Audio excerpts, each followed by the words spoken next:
একটা মেয়ের হাতে যখন তার স্বামী ডিভোর্স পেপার তুলে দেয়, তাহলে সেই মেয়েটি তখনকার অনুভূতি ঠিক কেমন হয় সেটা জানার প্রবল ইচ্ছে ছিল আমার।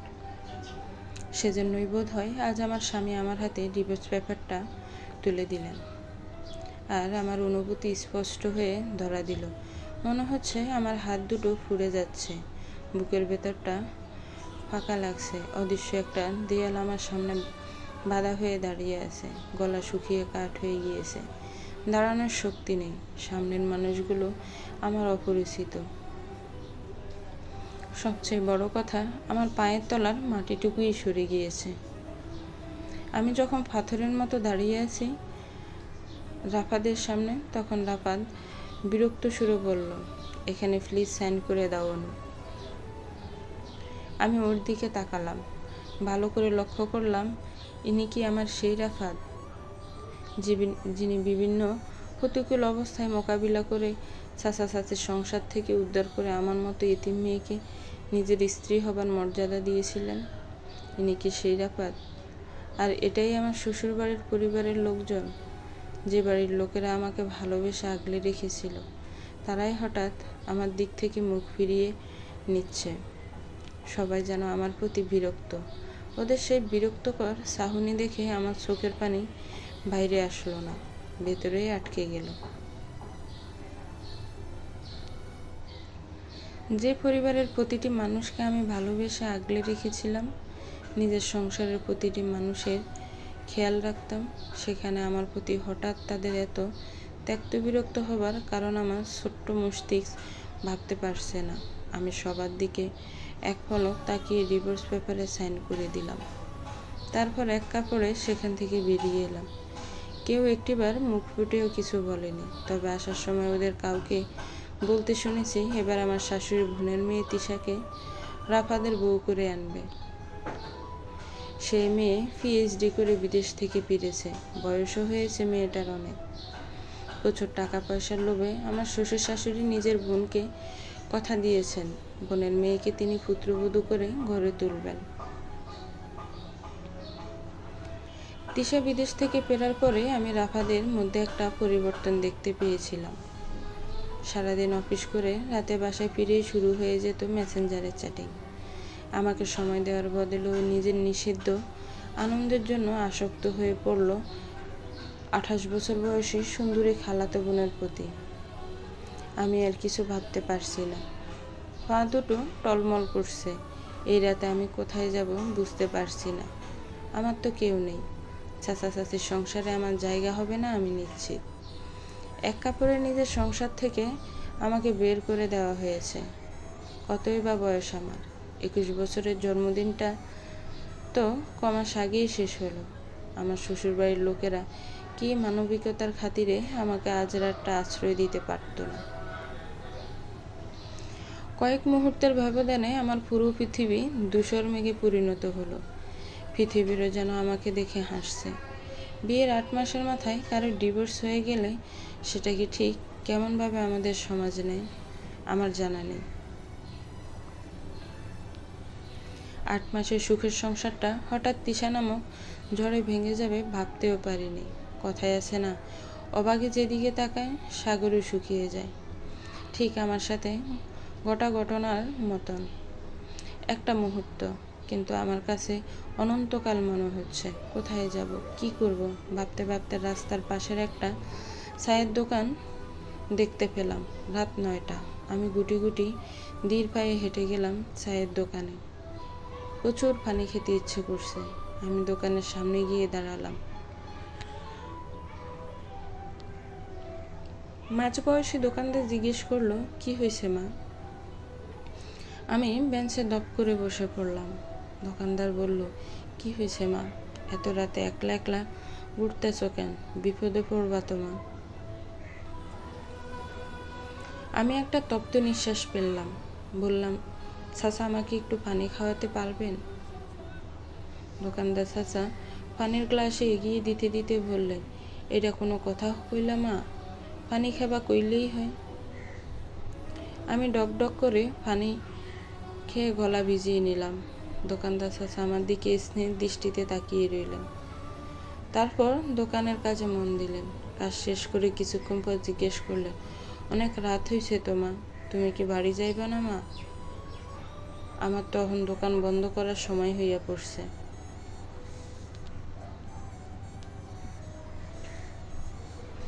আমি উঠে দাঁড়ালাম। কেন জানি না এই লোকের মুখে মা ডাকটা শুনে আমার কান্না পাচ্ছে, অথচ রাফাদের দেওয়া বিবাহ বিচ্ছেদের কাগজটাতে সই করার সময় আমি কাঠ হয়ে দাঁড়িয়েছিলাম। বুক বার হয়ে এলেও কান্না আসেনি। কিন্তু এখন কেন পাচ্ছে? আমার বাবা মা নেই বলে। আমার মা বাবা থাকলে হয়তো এই দুর্দিনে আমাকে রাস্তায় রাস্তায় ঘুরতে হতো না। আমার খুব ইচ্ছে করছে কান্না করতে। আমি আর সামলাতে না পেরে কেঁদিয়ে দিলাম। বললাম, জানেন চাচা, আমি একটা এতিম মেয়ে। অনেক প্রতিকূলতাকে পেছনে ফেলে যে লোকটা আমাকে বিয়ে করেছিল, আমার সেই বর আজকে আমাকে ডিভোর্স দিয়েছে। এই রাতে আমি এখন কোথায় যাব, কি করব বুঝতে পারছি না চাচা।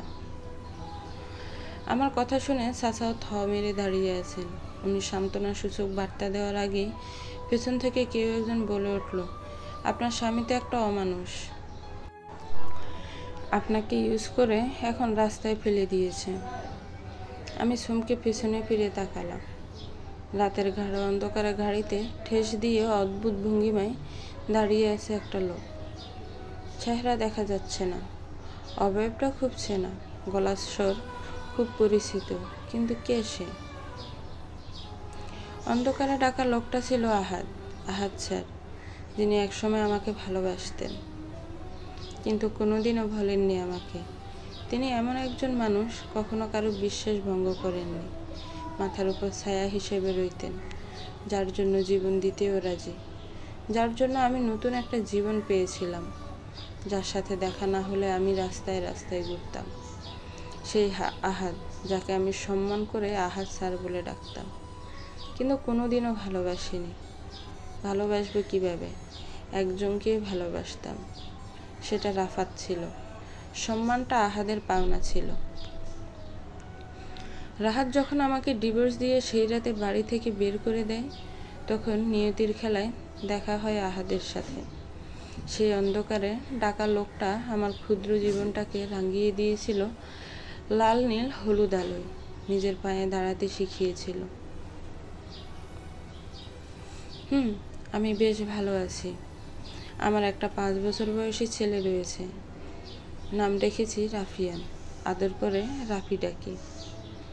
আমি এখন একটা মাল্টিন্যাশনাল কোম্পানিতে চাকরি করি। মা ছেলের সংসার খুব ভালোভাবেই চলছে।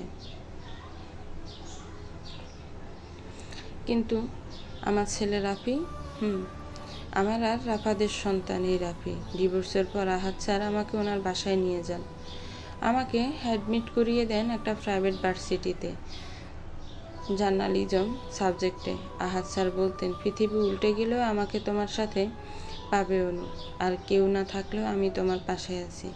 তুমি এগিয়ে যাও আর দেখিয়ে দাও তুমি হেরে যাওয়া মানুষ নও। তুমিও জবাব দিয়ে দাও ওই রাফাতকে। বিশ্বাসঘাতক লোকটার তার পরিবারকে দেখাতে হবে টাকায় সব কিছু নয়, মানুষের মন বলেও যে কিছু আছে সেটা জানিয়ে দাও। আমি পেরেছি, হেরে যাইনি কোনোদিন। ও বাড়ি থেকে চলে আসার 15 দিন পরে আমি জানতে পারি আমি প্রেগনেন্ট। আমার গর্ভে বেড়ে উঠছে ছোট্ট একটা শিশু। রাফাদার আমার সন্তান, সে সময় অনুভূতি বলে বোঝানো যাবে না। এই সন্তান পেটে নিয়ে আমি নতুন উদ্যমে শুরু করেছিলাম পড়াশোনা। আর আমার প্রেগনেন্সির খবর শুনে রাফাদু ফিরে এসেছিল আমার কাছে। তখন সবে সবে ও ওর কাজিন তিশাকে বিয়ে করেছে। কিছুদিন যেতেই বুঝতে পারে তিশা ওর জীবনে একটা ভুল। তখন আমার কাছে এসে পায়ে ধরে ভিক্ষা চাইলেও আমি ফিরিয়ে দিই ওই বিশ্বাসঘাতকদের মাঝে। কেন যাব আমি কি ওদের হাতের পুতুল নাকি খেলনা? যখন ইচ্ছে ব্যবহার করবে, যখন ইচ্ছে তাড়িয়ে দেবে। আমার কি আত্মসম্মান নেই? ততদিনে আমি নিজেকে নিয়ে বেশ সচেতন হয়ে পড়েছি।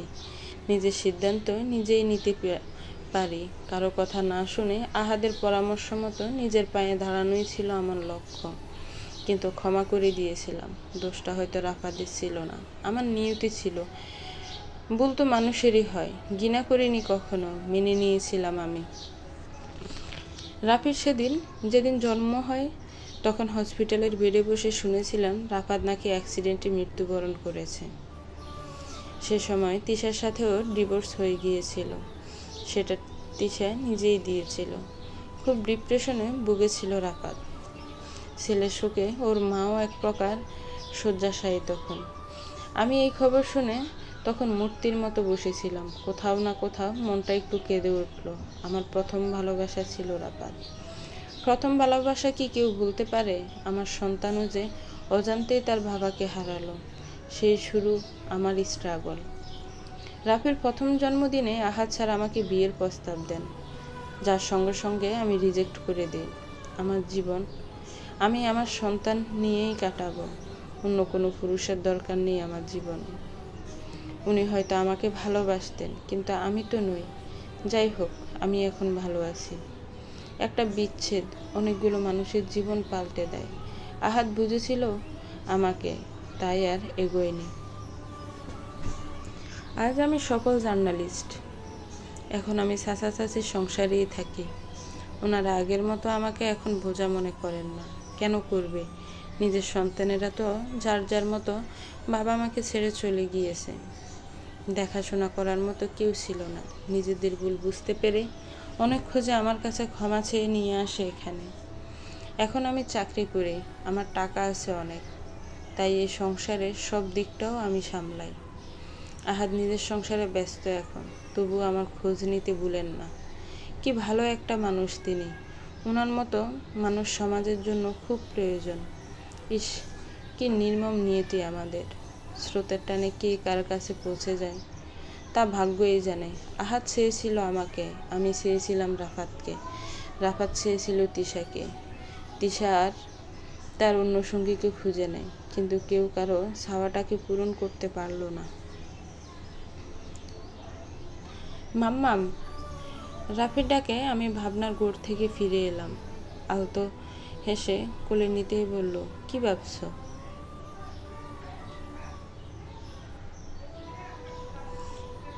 তুমি জানো না বাবাইয়ের কথা? তোমার বাবাইয়ের কথা। রাফি আমার গালে চুমু খেয়ে বলল, আচ্ছা তুমি ভাবো, আমি ঘুমিয়ে যাই, তোমাকে ডিস্টার্ব করব না। ঠিক আছে মাম্মাম।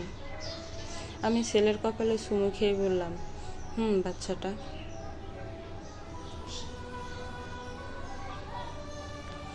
রাফি খিলখিল করে হাসলো। ওকে রাফাদের মতো লাগে, বাবার মতো হয়েছে ছেলেটা। চোখ, কান, নাক, চুল সব রাফাদের অবিকল, আর স্বভাব শিক্ষা আমার।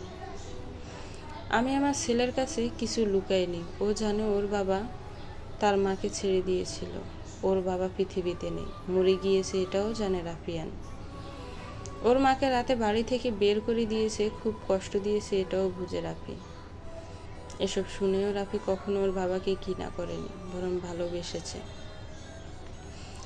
আমি শিখিয়েছি ওকে, মানুষের ভুল ধরে ঘৃণা করো না, বরং ভালোবেসো, তাহলেই তুমি সম্মানের যোগ্য হবে।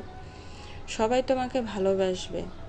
তোমার বাবাই তো ভুল করেছে, তাহলে তুমি কি ঘৃণা করবে? রাফি ছলছল চোখ ভরা পানি নিয়ে বলেছিল, না, ভালোবাসবো।